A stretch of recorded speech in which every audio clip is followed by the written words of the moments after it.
Hey, everybody. Listen, welcome into the building. It's Monday night trending topics. We got stuff to talk about, and it's crazy. It's already the end of July. Ain't it crazy? Already the end of July. I'm sorry, y'all. I was eating my dinner a little bit before I came live, but we here. We here. Thanks for being here. Thanks for spending time with me on Monday night for trending topics. Yes, people, hit the like button. We got stuff to talk about. Tonight's title is called Let's Talk. Let's talk. We got this veteran who unfortunately he lost his life.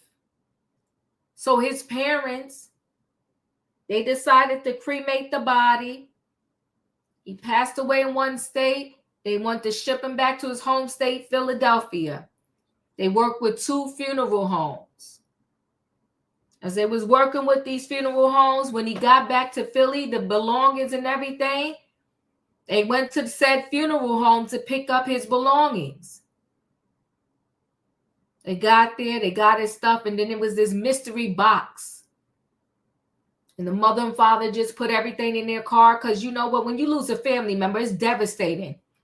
Your mind is all over the place. You're trying to process everything that's going on, and still you got stuff to do. Hey, everybody, I see y'all out there. See y'all saying hello. Hey, Katrina, Savannah, Julius, my mods, I appreciate y'all. Latoya, I see you. Francis, I see you. Hit the like button, people, as you come in. So they discovered days later, part of the belongings that they received was their son's brain in a box. They got a box with their son's brain in it. Talking about a gross error and mistake. So now they're suing.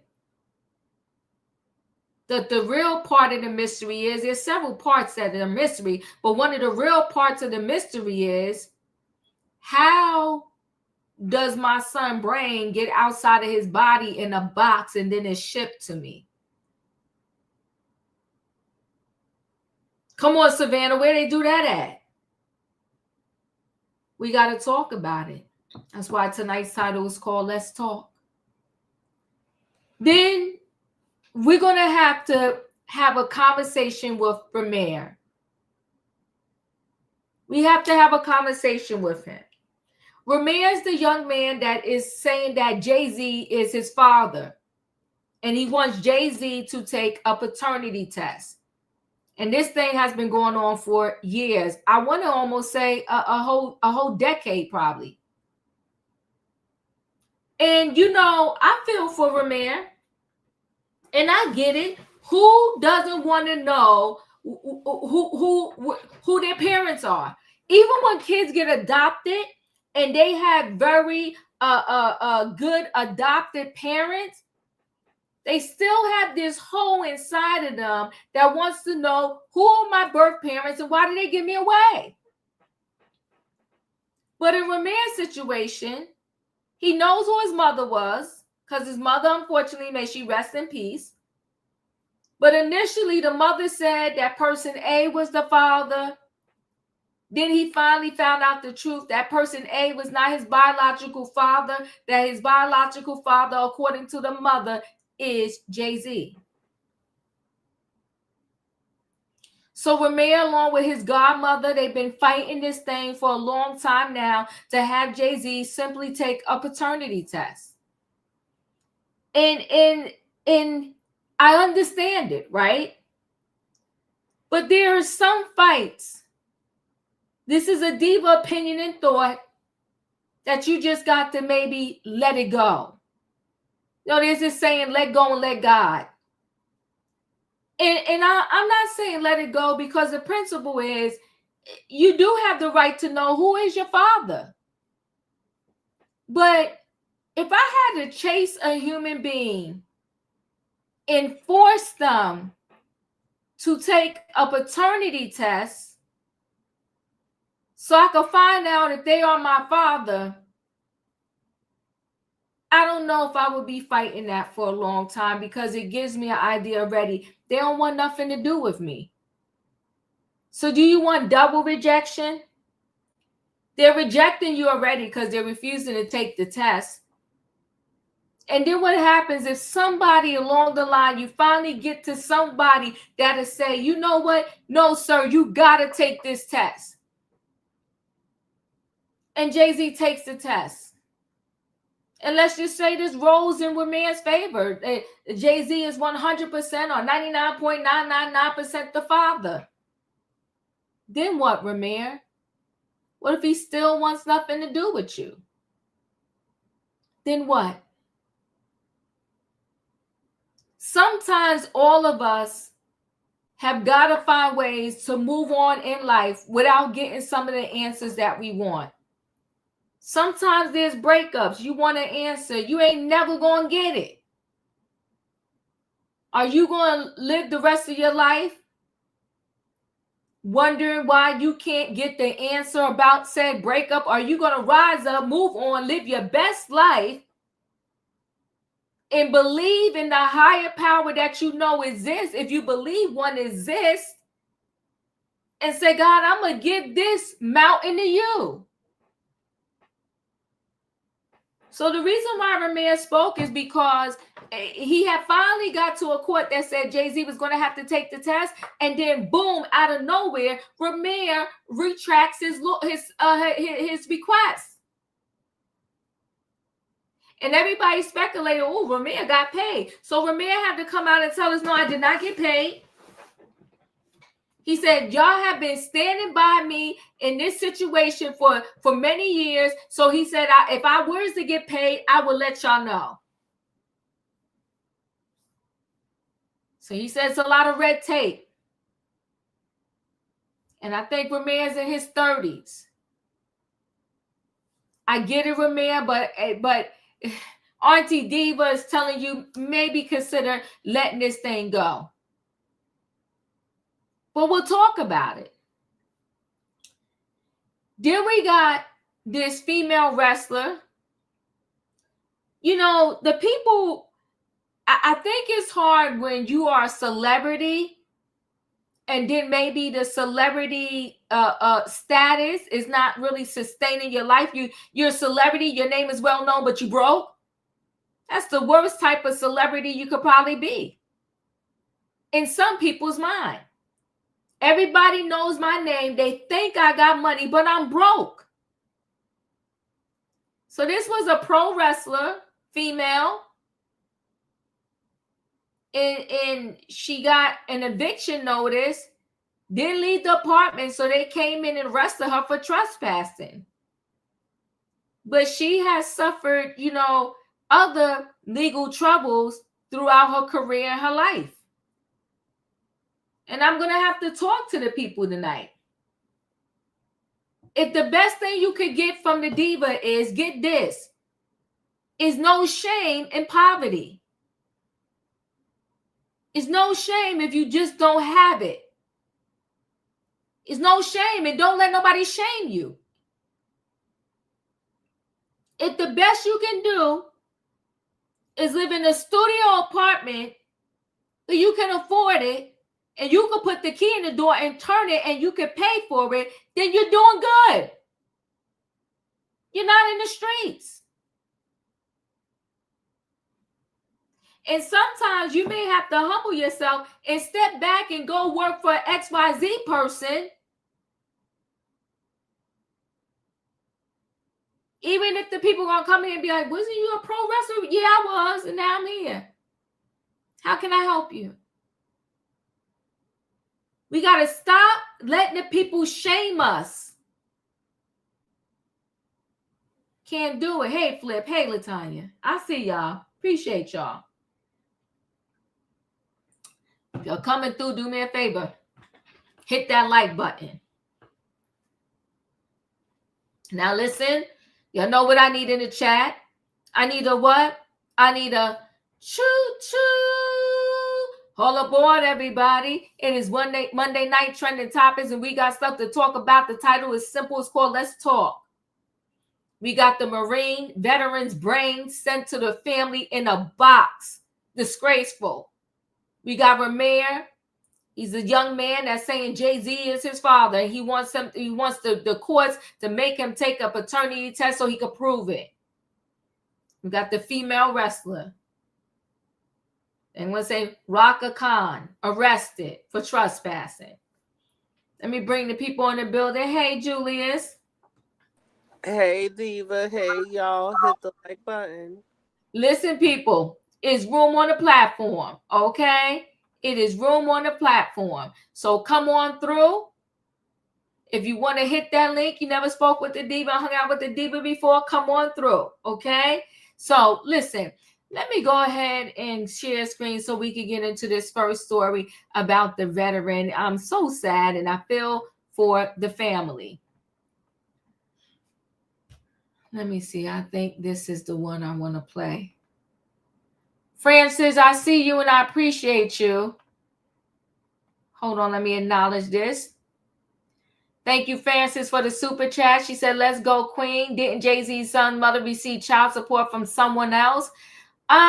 It's so many. This story is so multi-layered. I believe definitely someone else was on a birth certificate initially. And then that person ended finding out that he was not the father. So yes, initially the mother did not tell the truth. And then eventually the truth came out. So Ramire keeps saying this is not about money for him. It's about the principle. So we'll see. But I appreciate you. Thank you so much for the super chat. So hold on one second. Let's get into this story. With the couple accused at funeral homes in Philly, okay, Philly and Georgia, of sending them their deceased son's brain. This is horrific. Let's take a listen. Sam Indian and Raymond Chu of Wapner Newman out of Philadelphia. And we are proud to represent Lawrence and Abby Butler, parents who have suffered a tragedy that is hard to put into words. Not only having suffered the loss of their son, but to have both funeral homes involved create such a horrific tragedy is a thing of nightmares.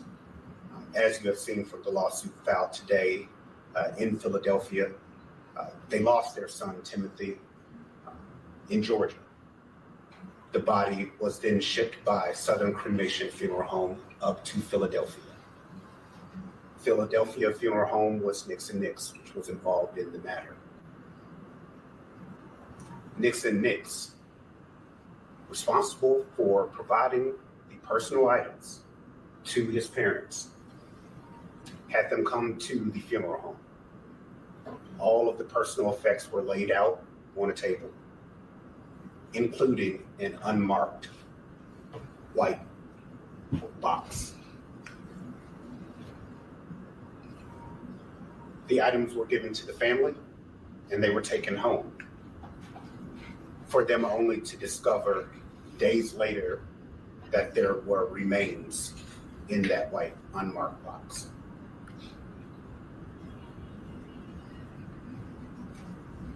How devastating of a mistake that was made by both funeral homes.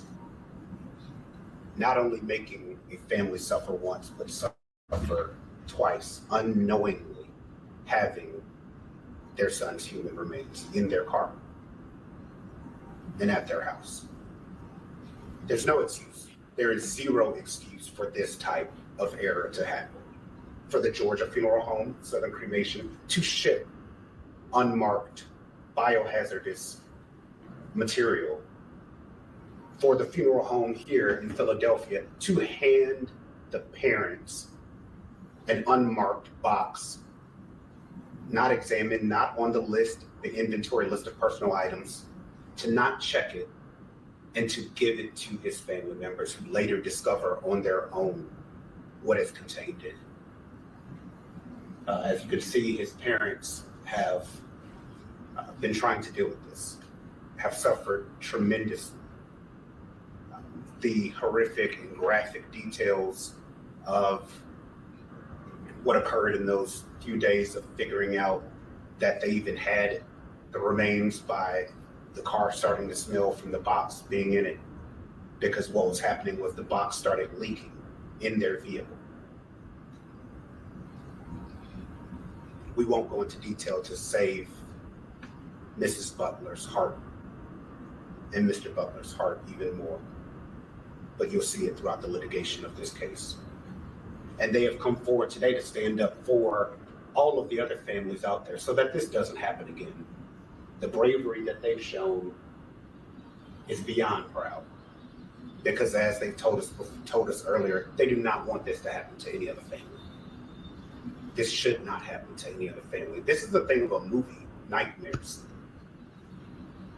And by filing this lawsuit today against both of these funeral homes, hopefully we can prevent this tragedy from ever happening again to a family. Briefly, Mr. Butler will have some words.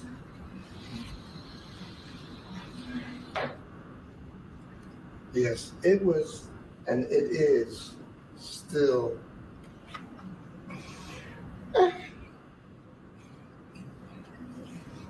in my heart that I got in my car and I smelled death.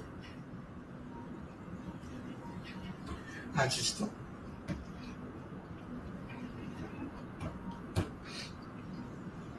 Again, as our attorney said, we just pray that this doesn't ever happen to anyone else again. And this is just, I had to get rid of that car. I just couldn't stand the idea that the remains was in that car. And that's basically how I'm feeling as we speak today, even though it happened a little while ago. It's just difficult. What's even more horrific is they have not received a single apology to this day from any funeral home. No explanation. To this day, they don't know if their son's remains that were in the box were buried with the baby. They have no earthly idea what happened.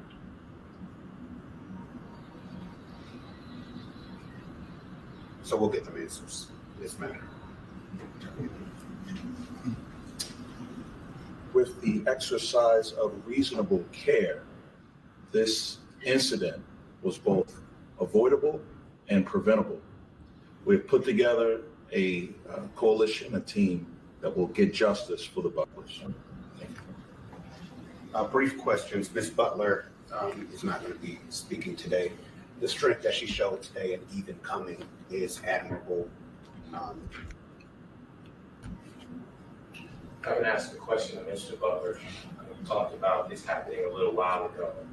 Clearly, it's still something that impacts you both present day. If you don't mind coming to the podium, to speak to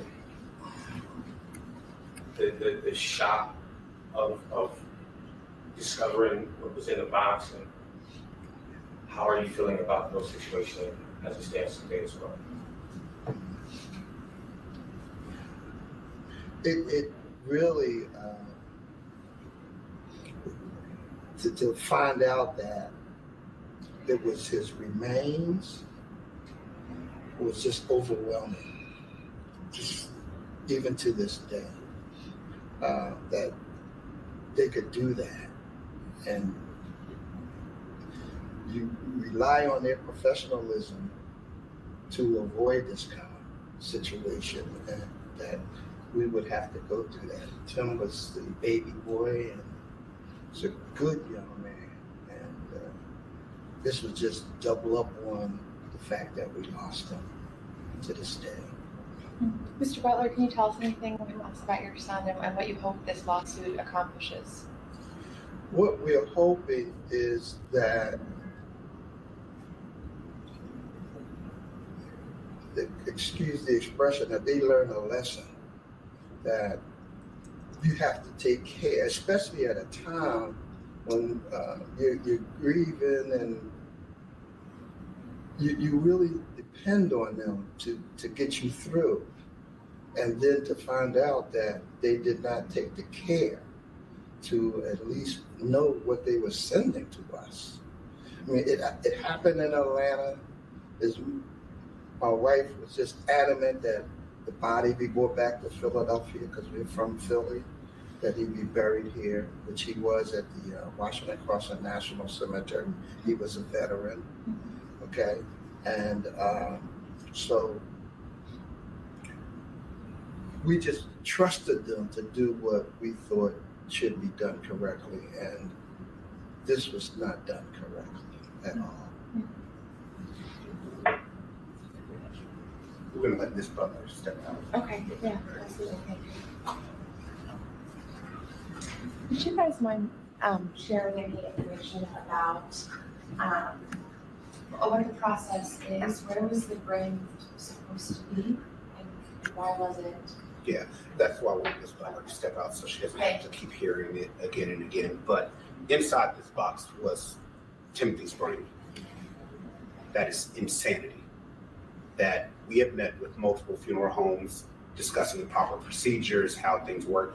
There is at no point where the brain is separated from the body in that fashion and shipped in that fashion. There is no reason or justification for the brain to have been put in a separate box, a unmarked box, and shipped the way that it was. There is no justification for a human brain to be put with the personal effects of the deceased and not inspected before giving it to the family. I mean, Nix has an inventory list of what personal items are. There was no white box on that list. We have a copy. There's no white box on the list. Why would you give this to them? And for the brain to be sitting in his vehicle for days, starting to smell like death, and then when he picked it up, there's fluid all over his hands, which was brain matter, is insanity. And for the box to be moved to the house because they didn't know what to do with this is one of the most horrific cases that I've ever had. And I've had a lot of horrific cases.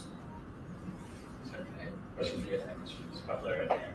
Can you just slowly walk us through, again, the chronology of the things? So, Yes. The death of the member proceeding and the chronology of the funeral, when was the stuff picking up?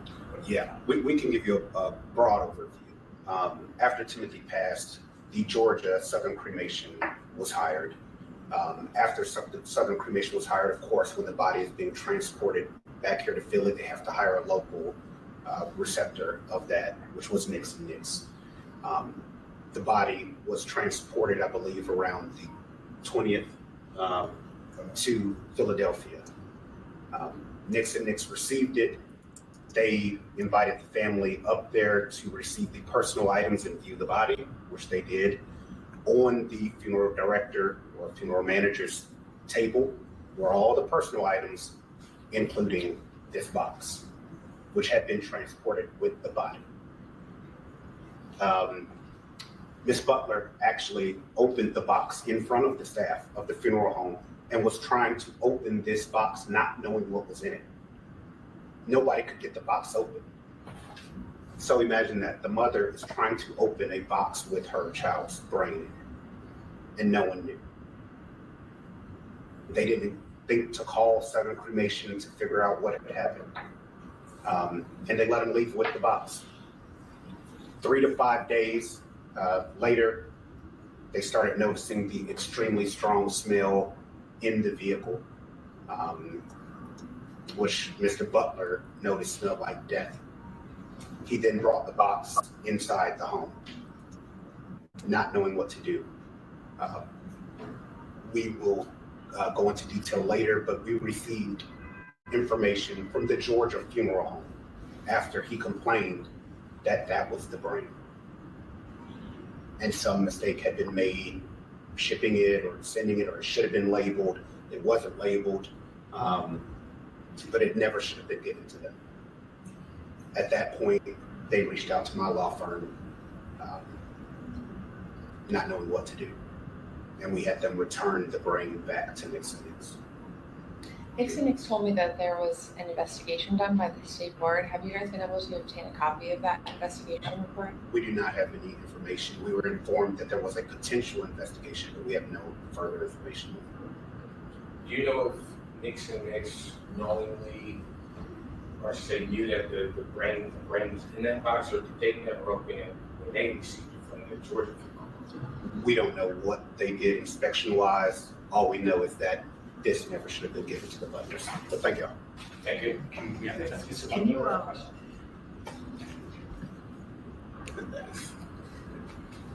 So, and no clear answer on why the brain was ever separate from the body? None.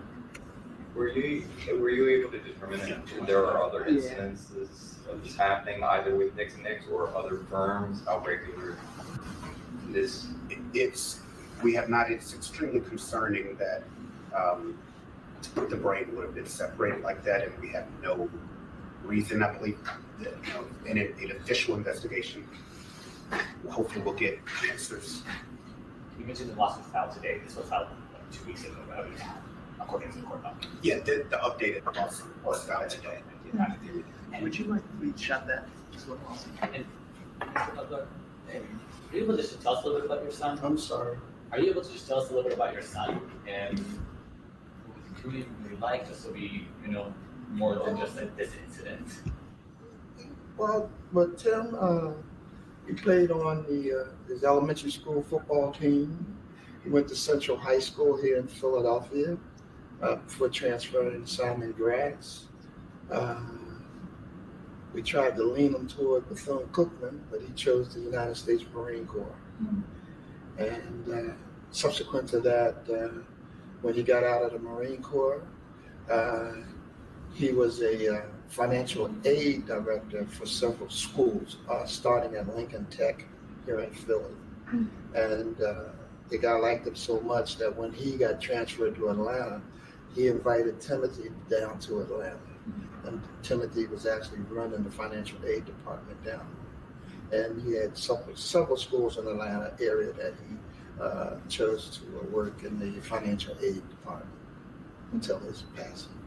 How old was he when he passed? I'm sorry. How old was he? 56. Ooh.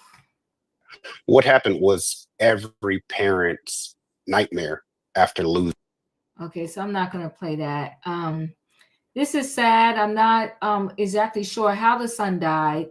I've still been doing a lot of research on this, but I figured we start the beginnings of this story. Julius, your thoughts on what we heard so far? Ooh, my.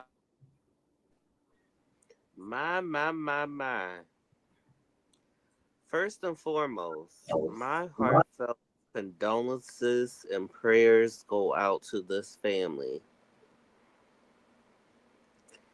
And the malpractice that was done, the sloppy work that was done.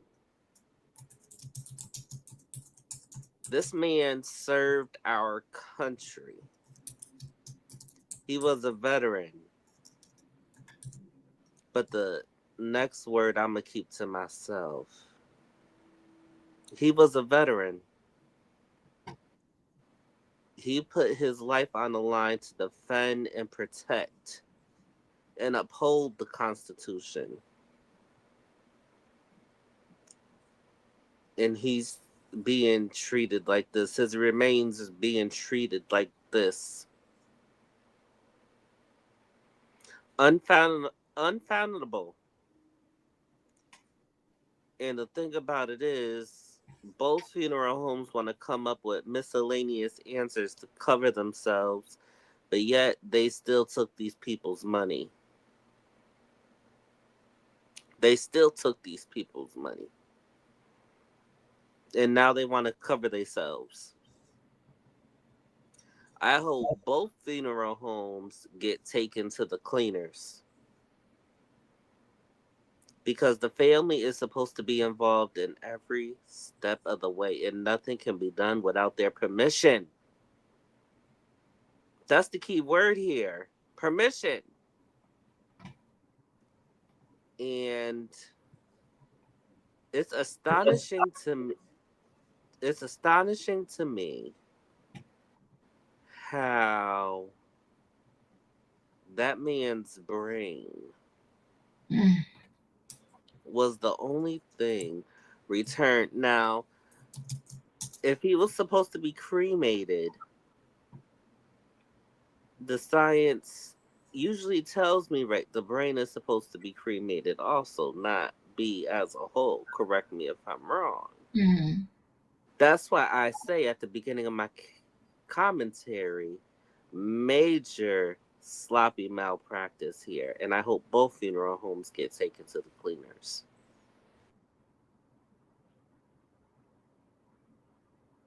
Thank you, Julius. Katrina, your thoughts?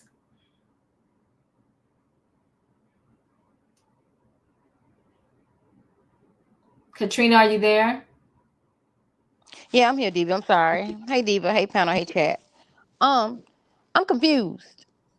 If the first funeral home had his body, okay, so more than likely, if you shipping a body to a different state, the only thing that you're supposed to do is just give them the formaldehyde so they won't, decay.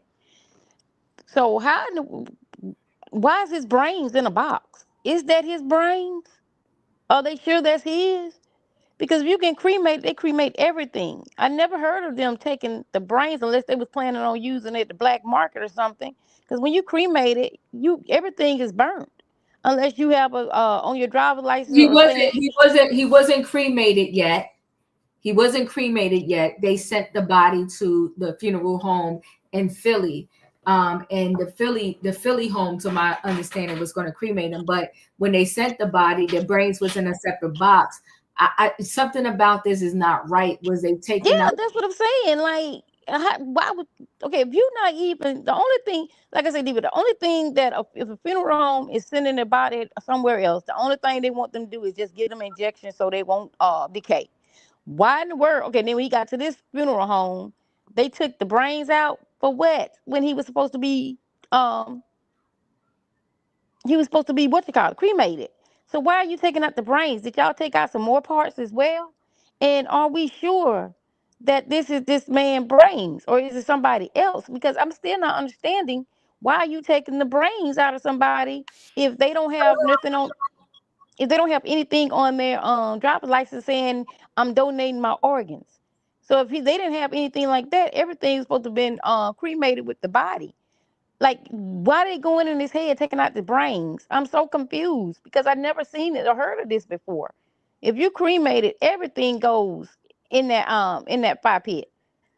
I don't understand this. I'm so confused. Trying to. I wonder is that somebody else's brains that they got in that box? And if the funeral home and gave me a box that I can't open, I think I'm taking it back to the funeral home. It's not going to sit around in my car. And I can see that she was distraught and all that type of stuff. But if they handing you this box with some brains in it, the smell is already coming out because the brain is already outside the body, so it's already salivating. So I don't understand that part either. I'm thinking that somebody else's. Well, they can't go back and look and see the sun because the body is burned. But I'm I don't even know what to say with this because that's not how the procedure goes. I don't get it. Like I said, and it is sad that they gave this person his brains. I'm just confused on it. I never heard of nothing like this before. Thank you, Jada, for that information. I appreciate you. Wayne, your thoughts? When you have a loved one that passed away, you don't know what they've taken out those bodies. Mm-hmm. Mm-hmm. People will do anything for money. They take your organs and sell them. How many family members do you know that's gonna go to the funeral home or wherever and say, let me check and see if all my loved one's organs is in the body? Nobody. They've taken people's bodies. They've taken the bones. They've replaced them with tubings that tube like for plumbing and stuff like that. And still wrong. There was a case where these people they had these diseases, and they was trying to figure out where'd they come from until they cross-referenced two people that had the same kind of disease. And come to find out, now this is how, dishonest they were. Now, you have so much time when someone passes away to use the organs with permission. And usually the only time they take those organs immediately is when you've donated your body, or your family say, they're a donor.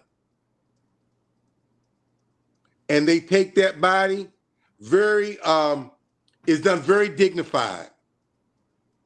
They keep them hooked up where they can act, because the organs are no good dead. But these people, this is how greedy they were. They were taking the organs and still selling them, and giving these organs and stuff to other people, and they were getting diseases. I think what they did, that body probably don't have not one organ in it. And how they slipped up on that just seems to me just something. It was a mistake. It was a mistake. But I don't even know how you can even make a mistake like that. I mean, what the heck was his brain doing out the body? Well, Jaden just told us, thank you, Jaden, for this information. He said more than likely they performed the autopsy. The brain is removed in other organs, I guess, when they do the autopsy. Then it all should be placed back after they are assessed. So the thing is, of course, once you're dead like that, there's nothing, they can't use your body part for another human being. But what they could do is they could sell it, like the people could use it for research and different things like that. So maybe what they did is they didn't put the organs back in, because maybe they sold it to research places or wherever the case may be, especially because he was going to be cremated. And how was the family, like you said, whether cremated or not, who's checking for their family body parts when they dead in the funeral home? Nobody. I don't know. Finish your thoughts, Wayne.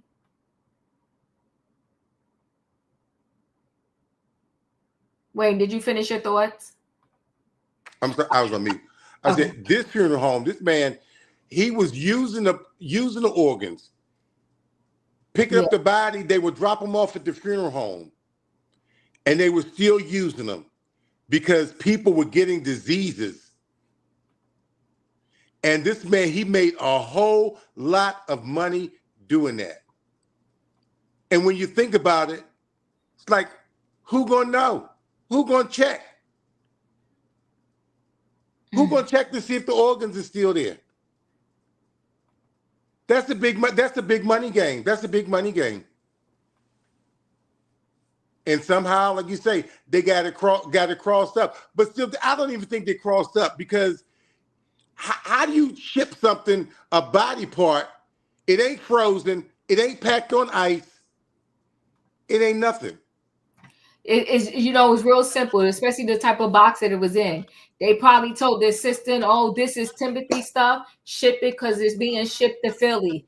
And they just picked up a box that wasn't supposed to be picked up, and that's what happened. That's not following protocol. Not following protocol. I'm quite sure there's a procedure that you have to follow to make sure it's done right.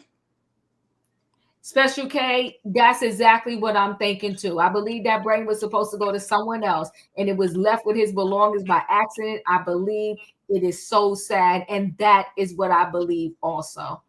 I 100% believe that. Do you remember what's her name? Lat. It was a black woman, I think back in the 50s or something. Sandra Lat. Anyway, they did a whole movie on her, I think, on HBO. Yeah. They took her parts of her body, cells or whatever, because she had these cells. I think she had cancer, whatever it was, and the cells didn't die. No, they used those.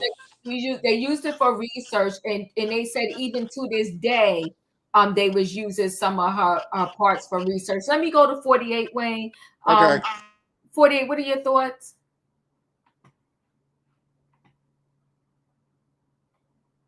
I don't know. 48, are you there? Hey Diva, can you hear me? Yes, I can. Okay, so I'm gonna just say, like they used to say, ignorance of the law doesn't excuse you from the law, nor accident, nor negligence. The disrespect that was done to these people's loved one is like, it's so crazy. It don't even sound real almost. I don't even really know what to say. I just think that it's so like disrespectful and disgusting. Like these people have no dignity even in death. And if this is becoming such a problem, maybe they need to change the laws to where there is a family liaison or a family member that is there when they cut them open, sew them back up, like maybe something like that. Because it seems like it's all over the country. Like you can find some kind of funeral home doing some kind of jacked up work or not just following procedure or protocol. Rest in peace to the man that was lost, and Godspeed to his family. Because I mean, like, oh man, I could just imagine they're playing the funeral, the death, everything just over and over again in their head now. How would you? I mean, I wouldn't feel like my loved ones at rest and this is with me. You know what I'm saying? It's just it's sick. That's all I got to say, Diva. It's very sick. And Wayne, just to your story, her name is Henrietta Lacks, and Savannah did put the name of the cells in there. And yes, I want to say HBO did a movie about her life, or Netflix during around, if I remember correctly, pandemic time. Whoever does not know about this story, is extremely interesting.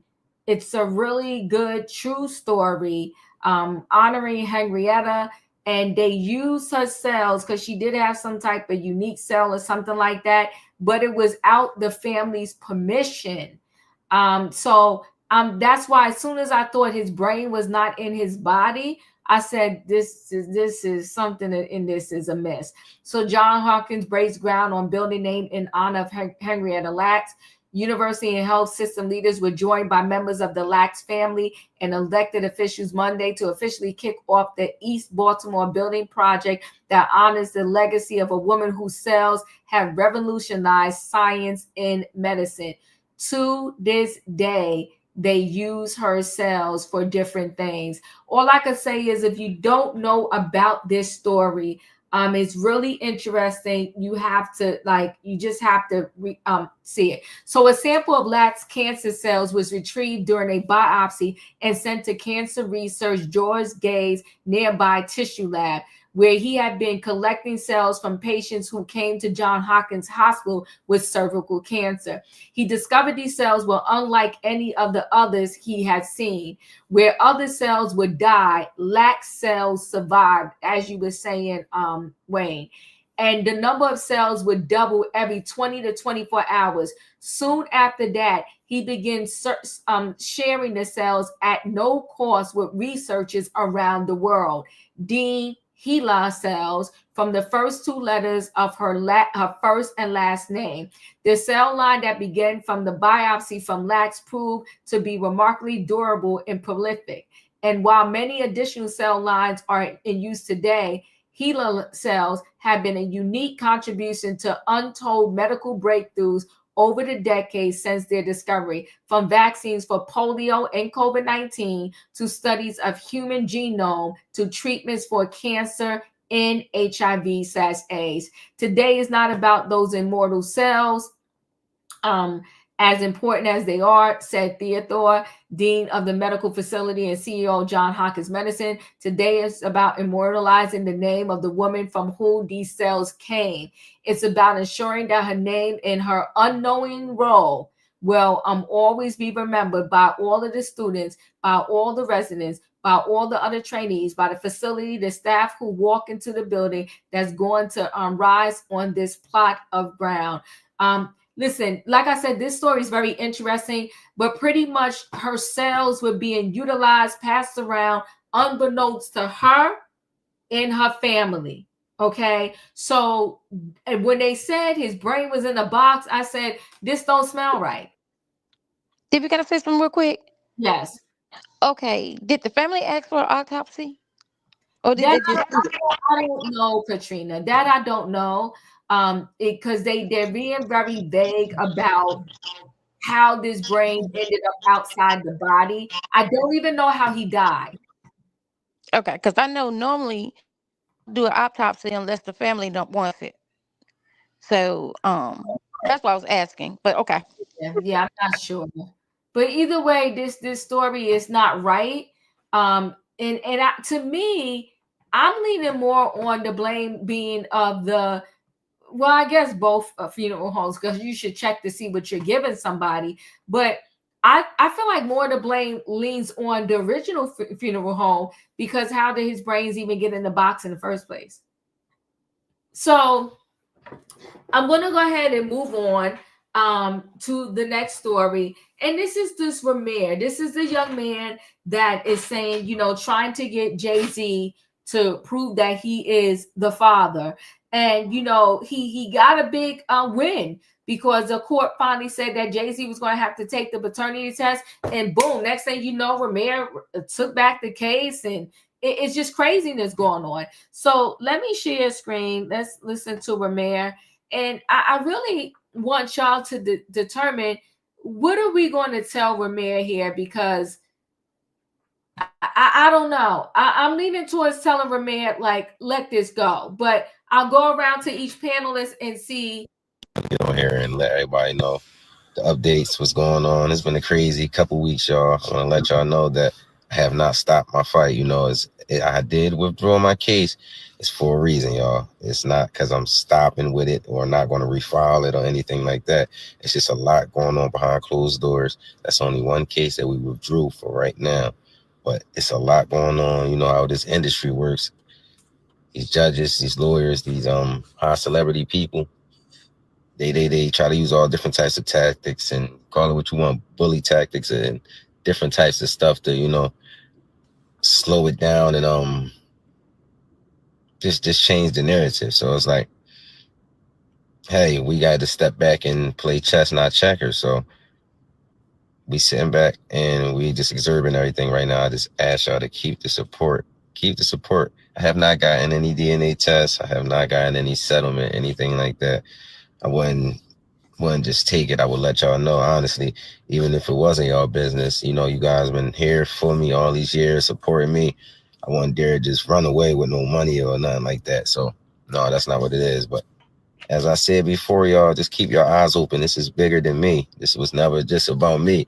I'm trying to change things for the world, honestly, for the future. We need this to be changed. We don't need to continue to go in these courtrooms and don't get fair due process, and everybody don't get discoveries, and you just get treated unfairly. So it's just like, I'm standing on business, and I will continue to fight. So please don't think just because y'all seen that withdrawal is over. It's not over, y'all.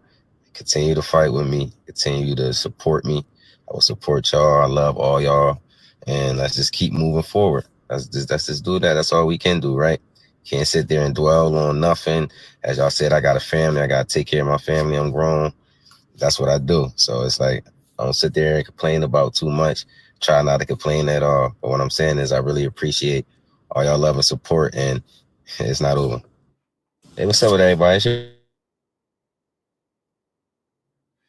Who, Julius, should Ramire continue with this fight? What should he do?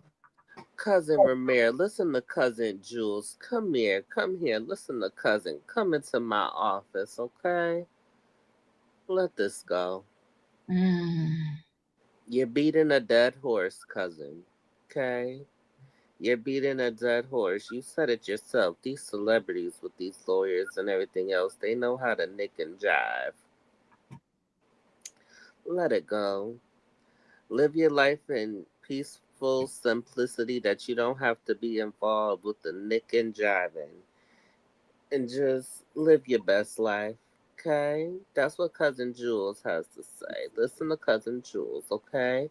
And if you're feeling stressed, do like in my big fat Greek wedding. Use Windex to spray off all the bad juju, okay?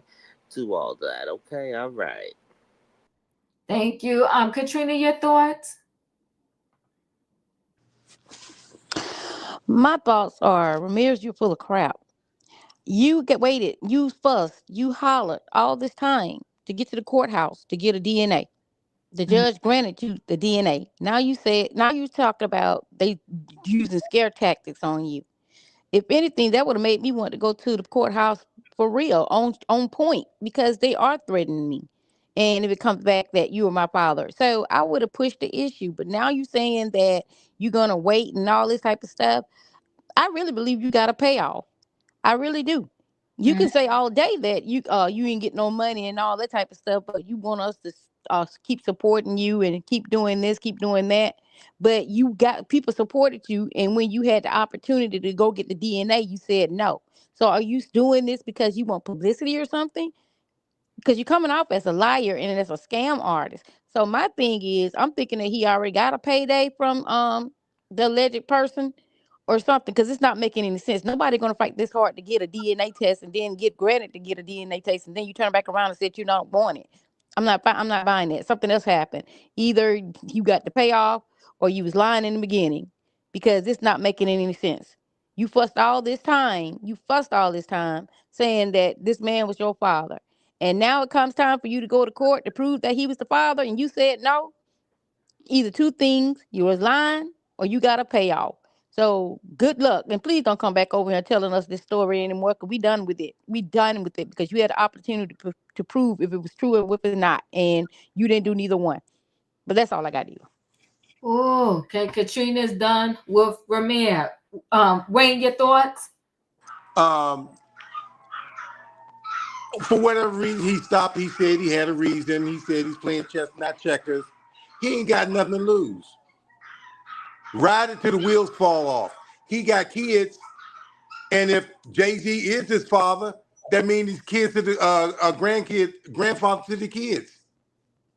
I bet if Jay-Z came down with some kind of illness, and this boy, and he needed something from another person, and he was the only one that was the match. Or he will meet his demise. I bet his tune would change a whole lot. The only match is this young man here. So I think he should ride until the wheels fall off. He ain't got nothing to lose.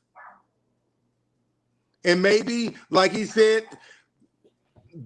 I'm going to take it for his word, that maybe he's working on something. And I can see them probably trying to intimidate him or whatever. Jay-Z could have settled this a long time ago.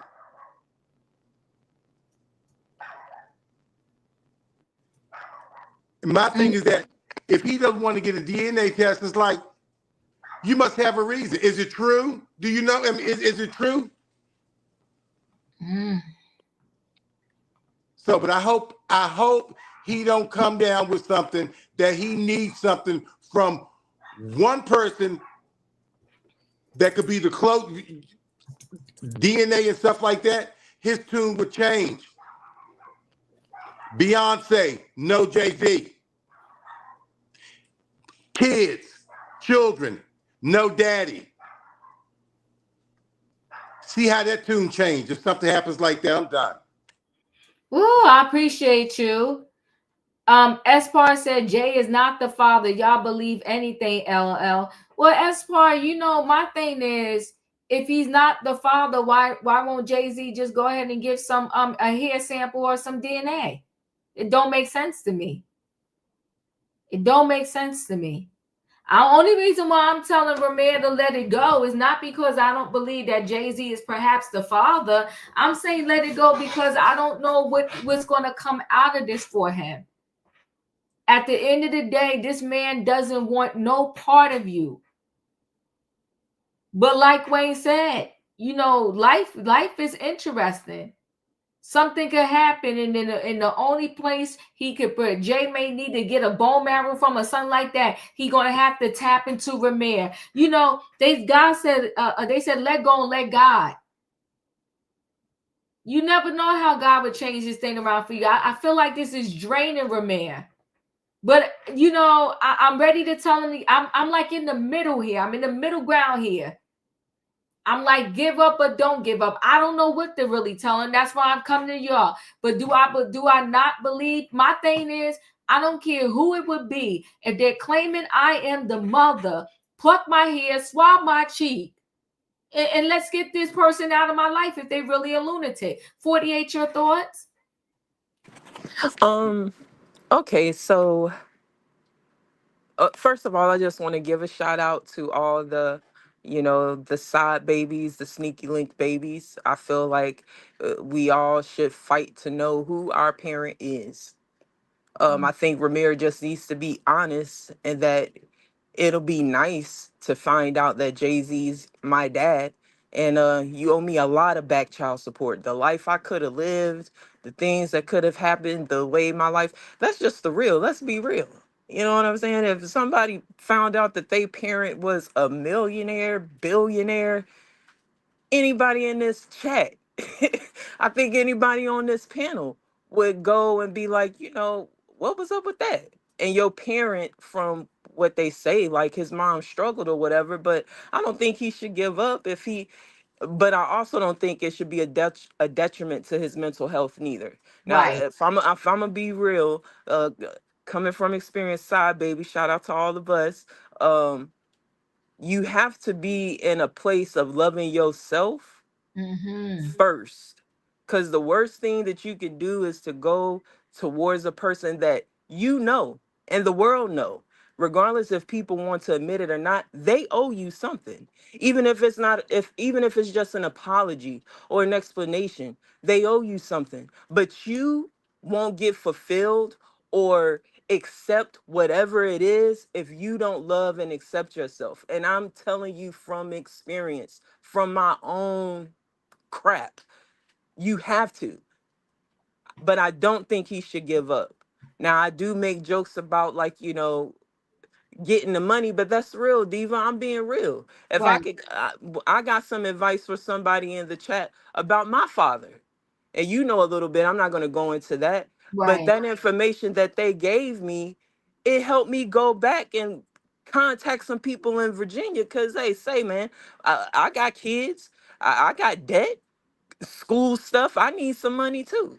That's just the real. So, Ramir, if your mental health is straight, you can handle it, continue to do it. But if you can't handle it, get yourself straight first. Love Ramir first. Be the perfect dad, the best dad that you could be for your kids. Be the example of the son or the husband that you want to be. And Blue Ivy and Sir and Remy, who knows if they might not be the ones to reach out. They might want to know. Blue Ivy might want a big brother.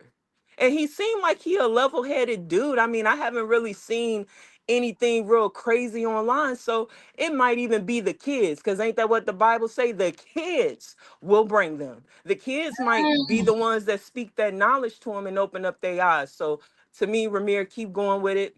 And that's all I got, Diva. No, I appreciate you. Now, what we got to understand is too, I don't know. I don't know. I'm not going to speak on what I don't know. I don't know about the child support thing, and him getting back child support from Jay-Z or whatever. I know that early on, and he did an interview, Rymir did an interview with Tasha K, and his godmother was with him. And he's claiming at this particular moment that it's not about the money. I will say this, though. There are known celebrities who clearly know that the person is their child and they leave them with nothing. Tori Spelling is one of them. Dad one of the richest people in the world, and he didn't give her jack. So Or Vanderbilt too. She didn't leave Anderson Cooper any money. Yeah, there's a lot of people that they legit have money and they just don't leave their kids any money. So I like your advice, 48, in a sense of, if his mental health can handle it, then continue your fight. And maybe he's going to be happy just knowing whether or not Jay-Z is or is not the father. And someone said, I'm sorry, I meant to slow up and hold up the comment. Somebody said, why? Okay, so there was several comments I wanted to kind of touch on here. Why should he? So you want Jay to do a DNA for anyone that says he's a father? Let's be real. Jay knows who he slept with. Ramire got child support from another man. Well, Ramire didn't get the child support. His mother did, right? And then it all I can say about people getting do we want Jay-Z to give DNA for every person that's coming up and saying that you are the father? That's a whole nother conversation for another day. But I will say one thing about this Rymir. He has been consistent for a long time. He has been very consistent for a long time.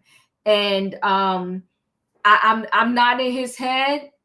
This is the one I want to see. Could you imagine a random person 30 years later talking about that I need your DNA, you're my father, and you're thinking I don't even know your mother?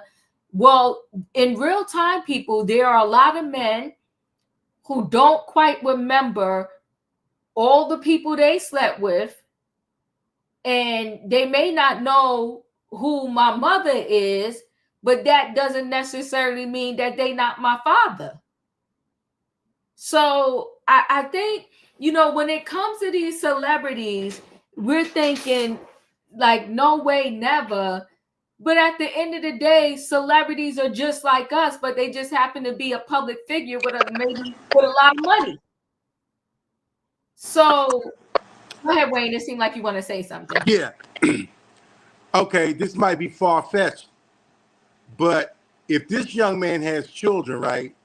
Mm-hmm.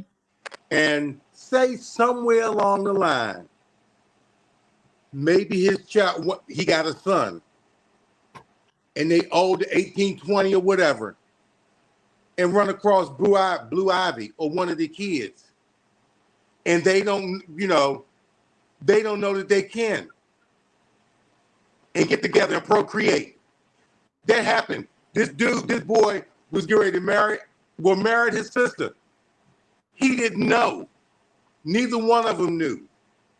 And they had kids and they loved each other. Go figure that.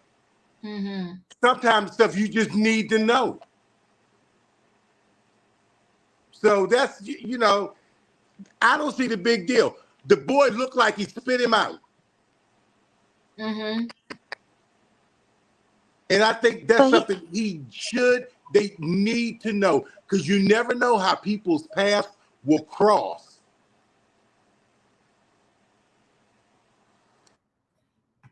Yeah, and go ahead. Well, he's the one that stopped it.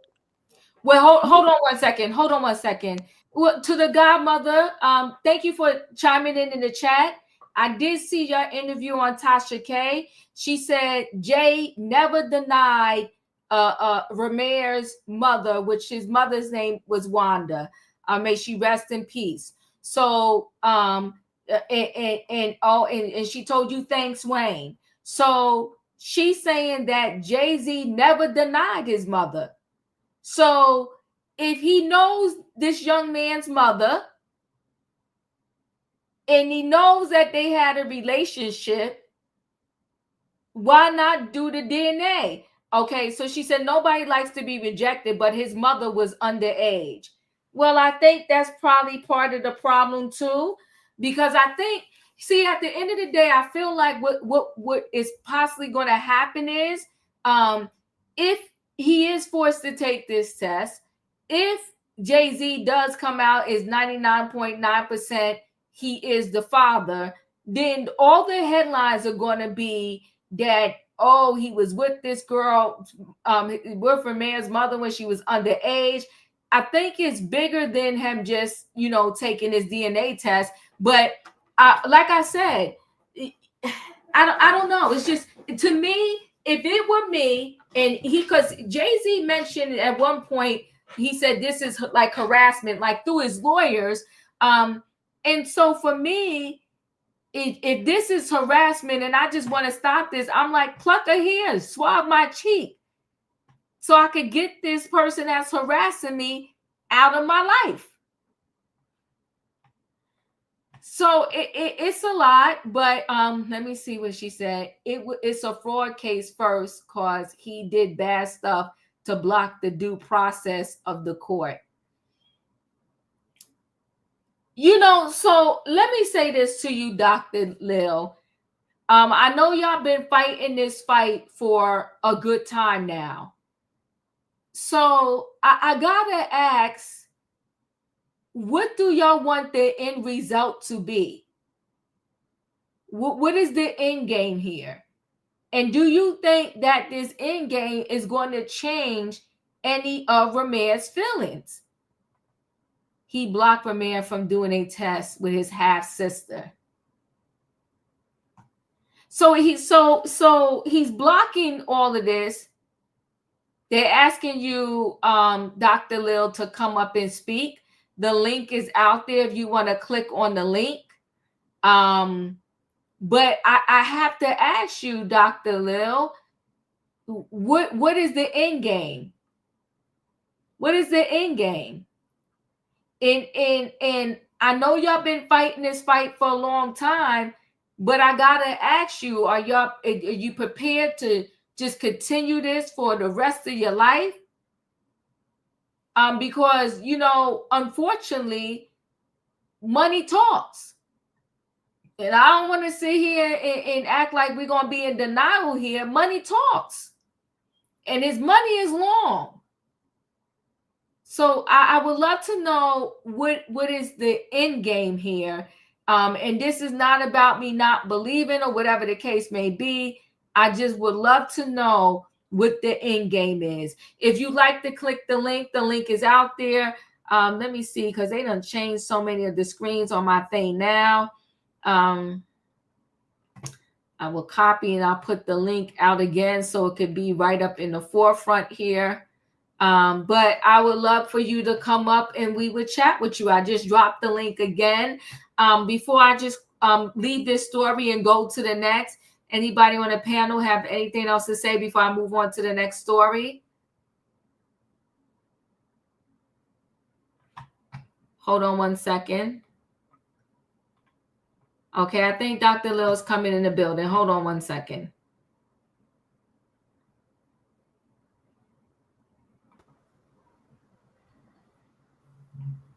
Dr. Lil, can you hear us? Yes, I can hear you. Well, thank you for clicking on the link and coming through. What would you like us to know about this whole story to give us a little bit more understanding?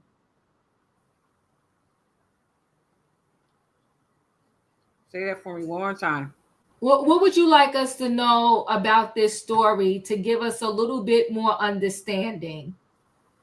So on the short version, the end result is going to be the satisfaction of the court or being treated as a citizen. This case, my godson's case, is not about paternity. Paternity is the underlying issue in which we were blocked from receiving services, if you will, from the court. As a result of that, it's so much bigger than just the paternity, the 14th Amendment, and your day in court. So this is where we led up to, and there were so many things that happened to block it and stop it. So I came from a family where voting was important and the law was important, and following the law was essential for an individual to, you know, make it in our society. But to make a long story short, I am looking for the fraud that was done in the case to be rectified, because there was a lot of fraud. Fraud upon the court is called. And I also want, because that fraud led to illegal things on my property. So here you have people in which we believe orchestrated and facilitated an obstruction of us having the ability to have a free hearing. And then you wanted to, so we say, milk the cow all the way to some attorneys and then do what they do. And then as far as my godson is concerned, he's looking obviously for acceptance. And just like Wayne already said, this initially was about more for obviously paternity closure and also for health reasons, because Ramire had a circumstance with his health, and he had his mother, of course, to help him guide through that circumstance. Nonetheless, knowing his father's side of the family would seal the deal, so to speak. In the very beginning of this journey, which nobody knows, that they were cooperating. They were doing what they needed to do, and Mr. Carter was trying to do the right thing. But there were some things that got in the way, and one of them might have been about Wanda's age, etc. Nonetheless, it's not what people do sometimes, it's how they do it. So we got caught up in this circumstance and situation of trying to get fair due process, have our constitutional rights, and lo and behold, was abused legally by horrible attorneys who didn't know what they were doing. But at the end of the day, it is what it is. So we make this point now, being in California, to go to Mr. Carter for his portion in the wrongdoing, because he didn't sign those court orders. The judges did. But at the end of the day, he had an obligation, as well as his attorneys, to do what's right under the law. So Ramire wants to have the acceptance, obviously, of the person he believes is his father. He does want the test. And he did say that if he's wrong or if something happened that were, that 1%, then he'll have a problem with that. But at the end of the day, it's the way things happen. That's what we're at right now, everybody. It's not just somebody doing what they do, but it's how they did it. And that's why it's so long, because your money may be long, but it's wrong, right? It hasn't gotten you anywhere because the law still prevailed. That's why we're still here. So they can say whatever they want to say. God has called us for such a time as this to do this. Didn't want to do it, didn't like to do it, but it is what it is.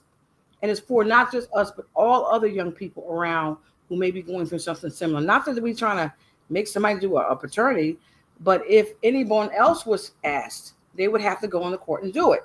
Now, we do realize that there is other things because of Wanda's age that we had to take in consideration, which we were willing to work with. But because he let this go so long and allowed these attorneys to do what they wanted, now you got other people, third parties, the government involved. It didn't have to go this far. So we can't jump off the ship now. So at the end of the day, if he would have took care of business a long time ago, we wouldn't be in this situation as two black men that could not resolve an issue, or an older black man. And that's a problem because it makes us look like we can't fix it. There's just no solution. So I know my godson is looking for a paternity test, but he's also looking for to be treated fairly in the court of law. So let me ask you this, Dr. Lil, if you can answer this. So in our world, in our orbit of YouTube, we was like, okay, yay, Rymir got a victory here. A court has said that this paternity test has to happen. And then all of a sudden we see the case was, he removed the case. The court never said that. That was a media stunt. If you went to the court documents talked about the fraud only. So somebody was trying to spin it so that Ramire could get the publicity, I believe. And also the underlining issue was his mother. And I'm not going to say the words, but y'all know what I'm talking about. SR, right? So they were really trying to say, hey, look over here for this. So the only way they can do that without being sued was to keep saying paternity. But if people stopped and looked at the paperwork, it never had that in there. It talked about the underlying issue, the background, but what we were asking the court for was something outside of the purview of paternity. So that was a media thing to get it moving, and it moved, but it was never asked. So when he withdrew for a reason, because he was asked to draw from people on a very high level, and they were doing that for a reason. We can't talk about that now, but let me tell you, all things have worked together for good. So now it's just a matter of time on the next move and step. But yeah, the actual petition before the court for Mr. Carter was never about a paternity. Could have still talked about that in the court at the end after they resolved the instant issues? Of course. But what was on the table was not paternity. So, okay, Dr. Lil, if it's not paternity, you saying that would be kind of like a back end bonus. I'm going to use those words. If it happens, I'm trying to respectfully ask you, what is the end result that Ramire really wants that is going to make him happy and whole? He wants a paternity. There's no doubt about that. but he also wants to be able to go into court and get a fair due process. So what happened was we went into court and he went into court, and we couldn't get off first base because they slammed the door in his face. So he wants to, not literally, but he wants to get the due process for his day in court, even if he loses, to say what he needs to say. So you never got off of first base. And when he gets off of first base, he can say, okay, now I like to have this paternity test. In this case, because of the fact that he went into court and they did what they did, they blocked him illegally. They blocked him with bullying. They blocked him with things that were unlawful. That's what makes people keep pushing that door. Because you slammed the door in my face, but what you slammed the door on is unlawful. So the things they were allowed to do to escape the question is the problem. So it's hard to explain, but it's not hard to explain because when you go into court, there's two levels. You go into court and you have a petition, and then the judge says yes or no, and then you go to the next level, and then you can really get into whatever your request is. In his case, he did not get there. So how long has this been? How long have y'all been pursuing this? So his mother started this, just so everybody can get it clear. She started this back in Philadelphia when he was 16 years old. She started pursuing Mr. Carter when he was 13 through the courts. Because she had been in a very long domestic violence relationship, there were some things that caused her what we call community barriers, where it caused her to be delaying things in life because she said it took a long time for her to get her head together. Nonetheless, she started it then, got sick, as many of you know, and then I took Rymir when he was about 16, 17. So we've been on this battle for a while, but there's different pieces to the battle. And because it was a call, that's why we kept going.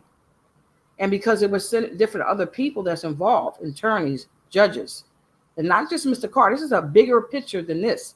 And what they were trying to do was cover the cover up. Instead of just giving us our day in court, letting us go through discovery, letting us go through things. That's the main thing we want is discovery. Just hear what we got to say. Look at what we got. But at the end of the day, and it's not even about just the paternity, it's about the fraud that the court did to block it. And then we can say, well, when the end result is Mr. Satterwaite would like to know where Mr. Carter is willing to submit to a paternity test. And in most cases, under the UFSA, which I brought to the court, which is under the Federal Support Act, he got to take a test. That's the way it works. And some women, I don't know if y'all seen TV shows, they'll bring 7, 5, 10 men in there until they figure it out, because it's the way the government works in terms of how they're going to, divvy up the money for mothers, blah, blah, blah, in terms of, food stamps and things like that, especially if they're getting government assistance or even the support, even outside that.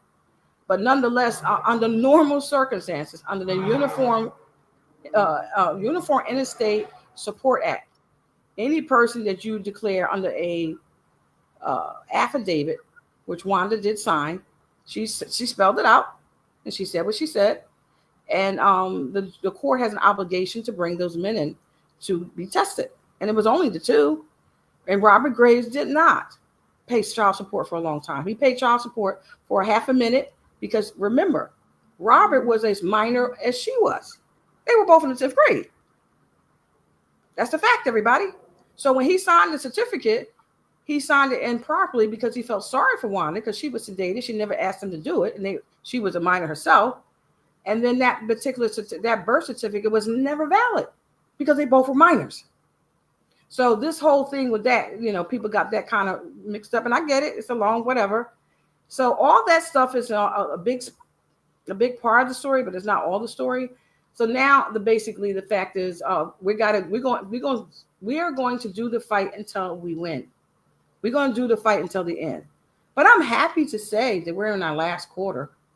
I'm happy to say that. But at the end of the day, it's been something I think they had to go through these series of events for the world to see how a young Black boy can be crying out, feeling that he feels rejected, blah, blah, blah, and wanting to be accepted.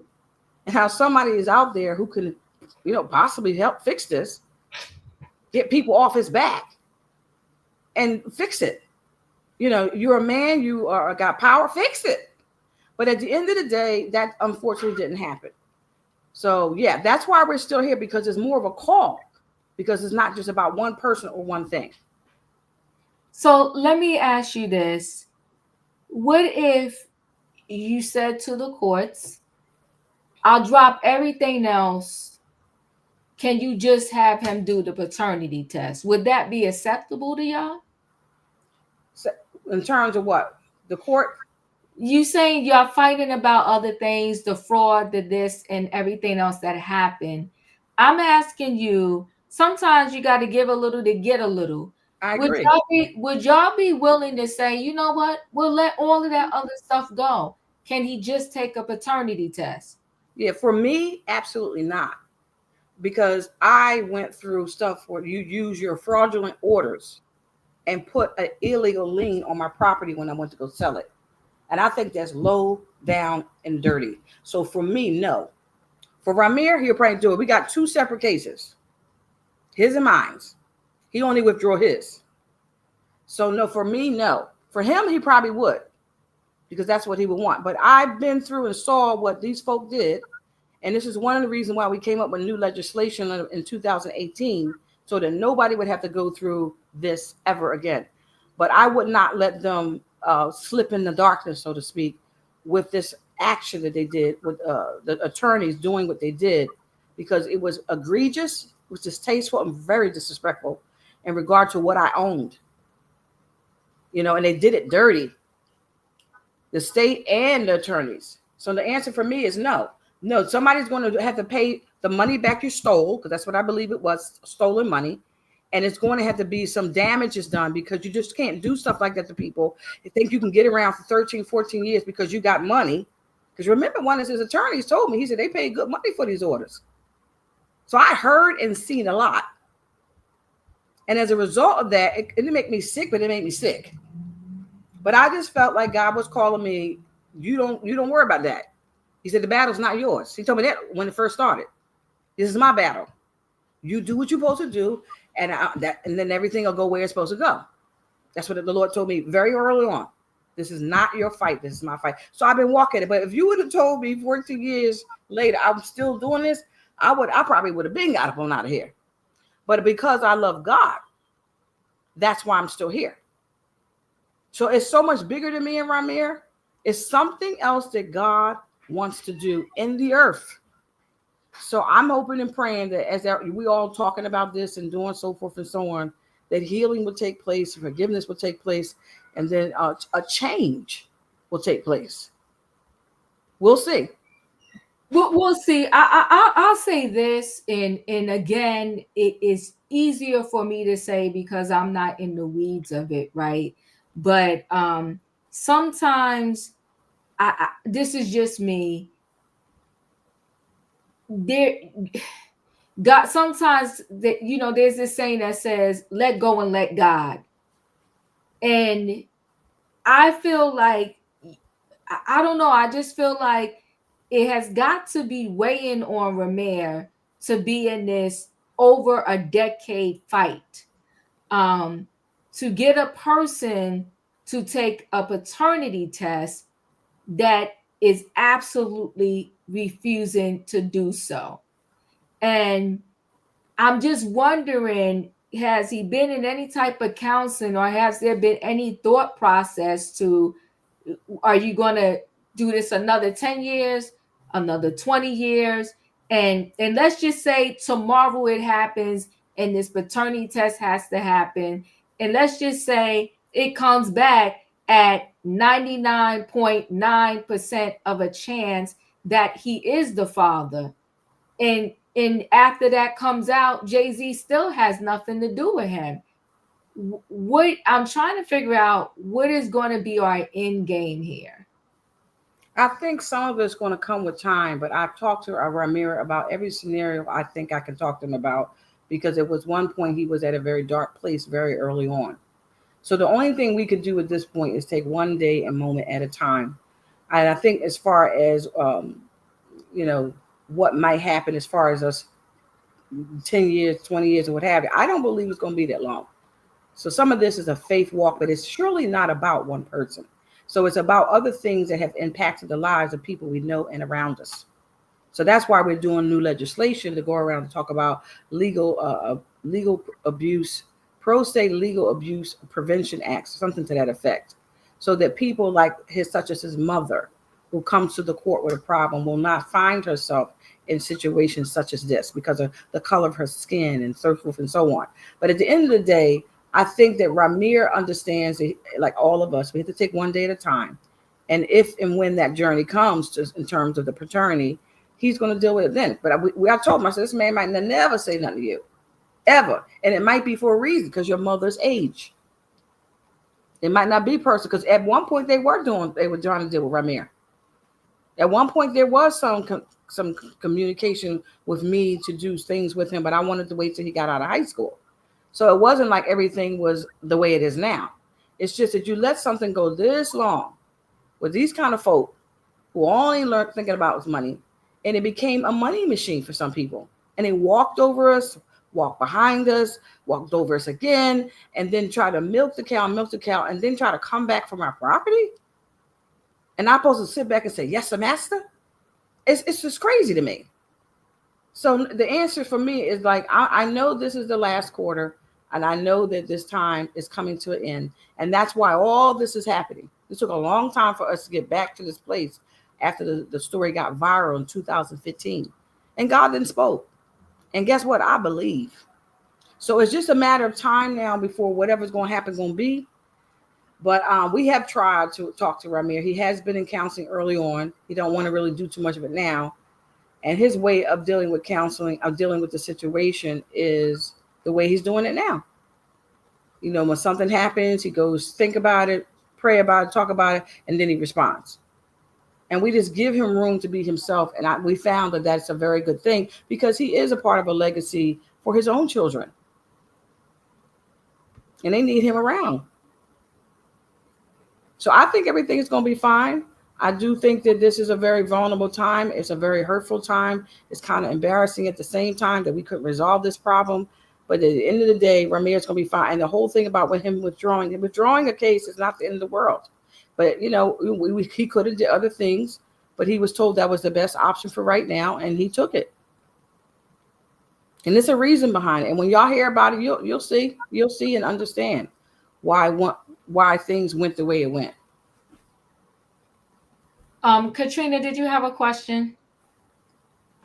No, I'm good, Diva. I'm good on this. Yeah. Well, you know, Dr. Lil, I appreciate you for coming up. I appreciate you for shedding some light on this situation.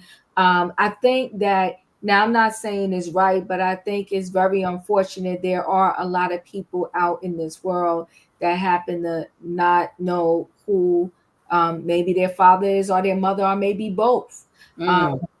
And, you know, my feeling for this is, it is really beyond the fact of, is Jay-Z the father or not the father? It's really, for me, the mental health of Ramire, right? Because when you have any situation that has been going on for more than a decade, it has got to be weighing some type of toll on you. And this is such a public situation. And I'm just wondering that at the end of the day, you know, is he going to be okay with just having an answer of yes or no if Jay-Z's the father? I'm just trying to see, like, what is his thought process on, you know, what the end result that he's kind of looking for, that he maybe think is going to soothe his soul and give him some type of resolution. Because it's a toll. I've been in a court situation that is nowhere near this particular level, and it took such a toll on me. I was like, thank God when it was over. You know, so I just can't imagine having to deal with something for over a decade. It just seems like a lot. Yeah, because it is. It's a call. It's definitely a call, and it's something that people would have. Something has to be put in you for you to be able to propel forward.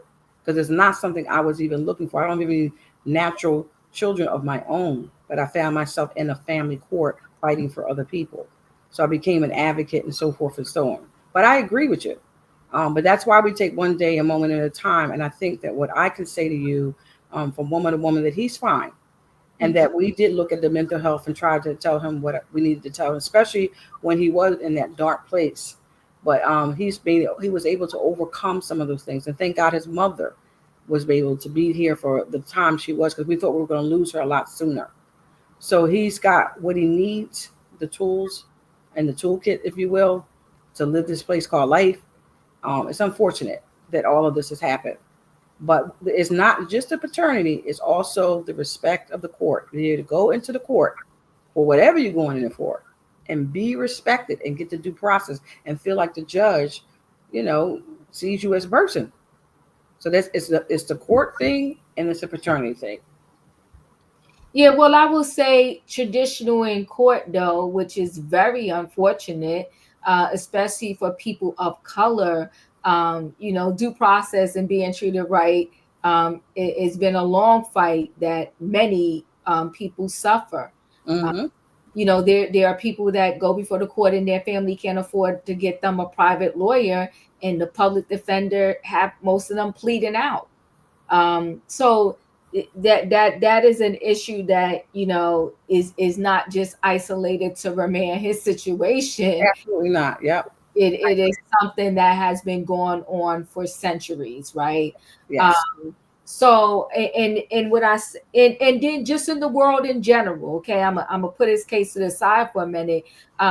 Unfortunately, money rules and wins a lot. And when you got somebody that you can still live your life, and you got somebody off to the side that you can just pay the money to, and they can go to the court, fight this battle for you, and you're still living your life. But then if I'm the smaller person in terms of the finances or whatever, and I got to do all of these things myself, so to speak, it takes a toll on you. Right. So if you say that he's well, I would but this is just me talking, right? Just a suggestion. I'm sure y'all have, but I would reevaluate, what is the end game we want here. And I would never tell anybody just so easily to give up a fight for whatever they're fighting for. But in this particular case, I just feel like even if I don't talk about, Jay-Z and Ramire, if I just talk about just the person, maybe my next door neighbor who is fighting to prove that, the guy in the next town over is the dad, and the dad don't want to have anything to do with them, I would have a long talk with them about, the entire situation. I understand how it's devastating when you just want to know who you belong to, your birth line. But sometimes I think it's even more devastating when you have a parent and then you find out that is your parent and they still don't want to have nothing to do with you. Right. Yeah. So yeah, that's why we had to prepare him for rejection, which he already knows, but he already has his answer, because when he tried to get the sibling test with his half sister, that was blocked. So here we have somebody who might not want to do it themselves. Why would you want to block your other child from doing the test with him? So sometimes what people don't do that gives the answer. So in his regard, it's always been about acceptance. So it's just something inside of him that it's just that way for him. You know what I mean? Mm-hmm. So it's hard to explain. I'm there to support him. I don't agree with some stuff that he might feel, because I'm not in his shoes. I was a daddy's girl. So I do understand about needing to know my daddy and want my daddy, because I had my daddy. So I do get it. But I also don't want to see him hurt and disappointed. But he's gotten stronger as a person. So I think it's all kind of working out the way it's supposed to, because it's like coming and unfolding. And as far as the court and the money, we have people behind the scenes helping us. And the reason why they don't come forth is because they know they'll be ostracized even before the Busby thing. Mm-hmm. But at the end of the day, it's also the way God wanted it, because he didn't want it to be like the big firm helped us out. So, and we want the big firm, but the Lord has always kind of closed those doors and kind of used the little people, if you will, because the law is the law is the law. And my mother always said, follow the law. She's when everybody else trying to bend it and break it and so forth and so on. She said, you, and you just follow it. It's designed to work. And I'm so glad I listened to my mom. So I think we're going to be good. I do think the mental thing is a big deal. And I do believe that Black people have come long ways and still have long ways to go when it comes down to the court. But I think that when you go in there and you have them on that one side and we on that side, the law is a law is a law. But that's why we're still here. Your money couldn't keep us from getting here. If your money was what it is, why are we still here? So at the end of the day, it's what you're willing to go through, what miles you're willing to go through. You're willing to go that extra mile and can keep pressing on until what's supposed to happen happens, regardless of whether it's a test or not, you will get it. And that's where we are. The law prevails. The truth prevails. Justice prevails. That's just the way it is. That's the way our system is set up. And when people go against it and got to, pay somebody and do something, whatever they do, whatever they're doing, you got to keep on doing it. Mm-hmm. And folk die, some people leave, things happen. There's a lot of stuff that I've seen that I did not know was going on in this country. I mean, stinky stuff, girl. And I was in New Jersey. So at the end of the day, it is what it is. I've accepted it and I've learned to work with it and live with it, but I also want to make a change with it. And me and my godson, that's more of our fight than about our baby daddy. At least for me it is. Mm-hmm. Of course, he wants to know because that brings that whole picture in. But it's so much more to it than that. There's so much more to it. Is he currently bearing his mother's last name? Yes. Okay. Mm-hmm. And is the birth certificate for where it says father, is it the gentleman that signed it initially, or is it blank now? No, we had him taken off before Ramire turned 18. Mm-hmm. Like I said, he was a minor himself. He did nothing for Ramire. He was the one that was abusive towards my goddaughter. Serious abusive stuff. Police reports to follow, etc. And he went through some stuff with his family. Nonetheless, Wanda said that she wanted Ramire to know why he was rejected by her living boyfriend, so he can know who his father is before she died. That's what she said. Mm-hmm. She said I needed him to know why he was rejected by my living boyfriend, off and on living boyfriend, because Ramire. And here we go with the same old type of rejection again, right? So that's why he's pushing so hard with other stuff, because somewhere inside him he didn't have the completion before, because it was some talk back then, even before this whole Jay-Z thing came up. And now that we're in it, he wants to see it out. But at the end of the day, the rejection came from another situation that he was innocent of because he was a child. And then now he finds himself right back in another one. But in his mind, I think, Right. Does Ramire have brothers and sisters from his mother? He does. He has one half brother, from the same guy that was on the birth certificate. And the guy's much better. He's changed his life around. He's been cooperative. He's asked the family for forgiveness. Praise God. So he was a minor. He was a kid. He came from a family that had a lot of situations. And he turned it out on people. My goddaughter was one of them. And she wound up having she had a child by him. And the child was, the second Ramire's half brother. So, it's been an interesting journey. We did the ancestry. We went to the half brother in Trinidad, or I think it's in Trinidad. It's been a lot so you can imagine 14 years, all of the obvious has been done. And some things have been blocked. So my question is, why would you need to block something if the child ain't yours? So it's a situation here. And that's why I don't get too much into the paternity, but even though I want what my godson wants, I support him 100%, but I'm not going to see him be torn down either.